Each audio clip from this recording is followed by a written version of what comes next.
Bonsoir, shalom, demeurez bénis dans la grâce partout où vous vous trouvez. Alors, la question cette fois-ci est, les Hébreux sont-ils noirs? Alors, c'est une question qui a été posée par un groupe de sœurs. Hein, les Hébreux sont-ils noirs? Et qui nous est parvenu. Alors, nous avions déjà fait une réponse à peu près ce type de question en disant, Jésus-Christ est-il noir? Nous y avions répondu. Alors évidemment, hein, on a eu des retours, hein. Beaucoup ont été choqués, beaucoup ont été offensés, mais ça on l'avait prévu, c'était prévisible. Hein, et pour ceux qui resuivraient cette question-là, du moins la réponse à cette question, Jésus-Christ est-il noir, verraient que là-dedans, je préviens, je dis que les Noirs seraient les premiers d'ailleurs traumatisés, offusqués, parce que justement l'homme noir a été, on va dire, animalisé tout simplement. Hein. On lui a appris à se détester, on lui a appris que tout ce qui vient de lui est négatif, que tout ce qui vient de lui est satanique. D'ailleurs, le diable est dessiné en noir, hein, très souvent dans nos BD ou dans nos livres, hein, dans les contes de fées et compagnie, le diable est soit tout rouge, mais rouge foncé, soit tout noir. Hein, parce qu'on dit, voilà, le noir, c'est le diable. Bref.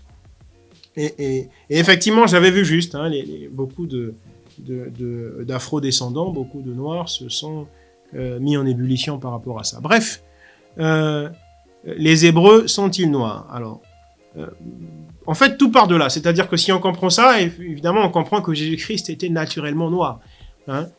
Évidemment, tout part de là. Les Hébreux sont-ils noirs? Oui, mais les Hébreux sont... Écoutez, ils ont séjourné 4 siècles en Égypte, c'est-à-dire en Afrique.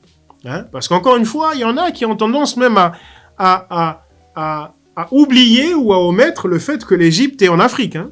Pour beaucoup, l'Égypte... Ah non, l'Égypte, c'est l'Orient, c'est l'Asie, c'est ceci, c'est cela. Non.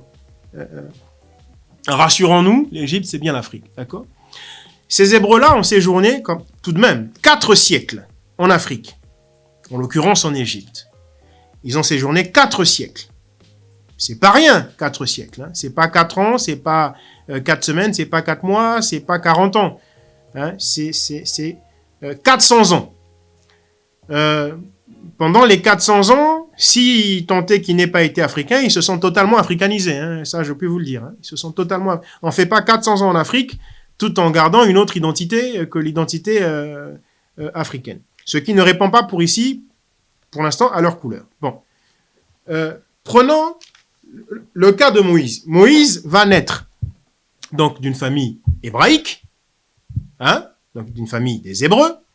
Il va naître, mais il va être pris pour un enfant égyptien. Parce que la fille de Pharaon va aller le présenter à son père Pharaon en disant « Voici mon fils », etc. Pharaon était l'homme le plus intelligent de la terre, ou un des hommes les plus intelligents de la terre, les plus instruits. Donc sa fille ne pouvait pas le bluffer si elle lui emmenait un bébé qui ne ressemblait pas aux gens de son peuple. Hein. Or, il se trouve que tous les travaux ont été faits. Or, il y a tous les travaux. Je vous ai déjà parlé des travaux du professeur Cheikh Anta Diop. Je vous ai déjà parlé, et puis depuis d'ailleurs ces travaux à lui, il y a eu d'autres travaux qui sont allés dans ce sens-là. Même des travaux, Cheikh Anta Diop était noir, vous me direz.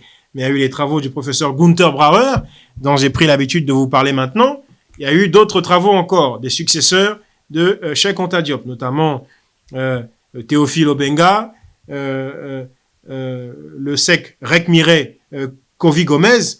Il y a d'autres gens comme ça, il y a d'autres noms qui ne me viennent pas forcément tout de suite à l'idée.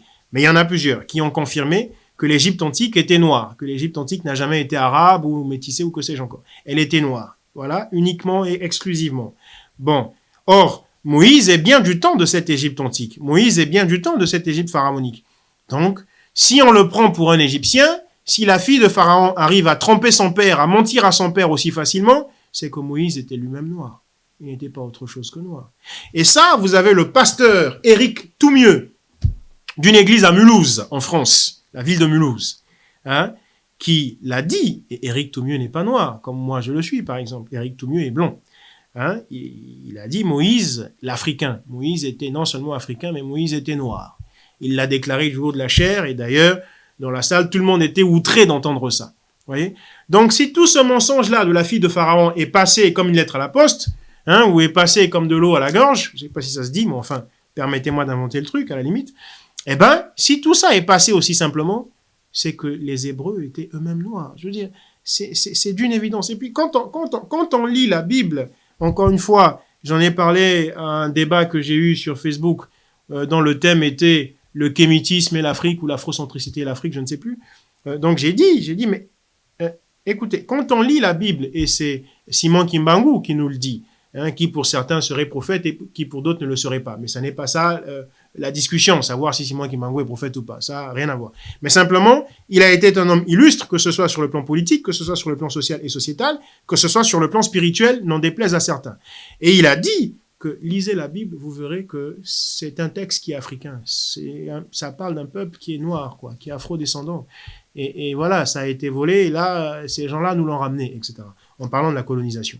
Donc voilà, la chose est très simple. Maintenant, peuvent poursuivre ceux qui le souhaitent. Il y a des mouvements où ils disent que d'ailleurs les Hébreux seraient des Congos. Moi, je n'en suis pas à ce stade, je ne prétends pas cela. Il y a des mouvements qui disent les Hébreux seraient des Bantous. Il y a des mouvements d'ailleurs au Canada, aux États-Unis et un peu partout, le mouvement Black Hebrew, je parle très mal l'anglais, donc les Hébreux noirs, hein, pour parler français.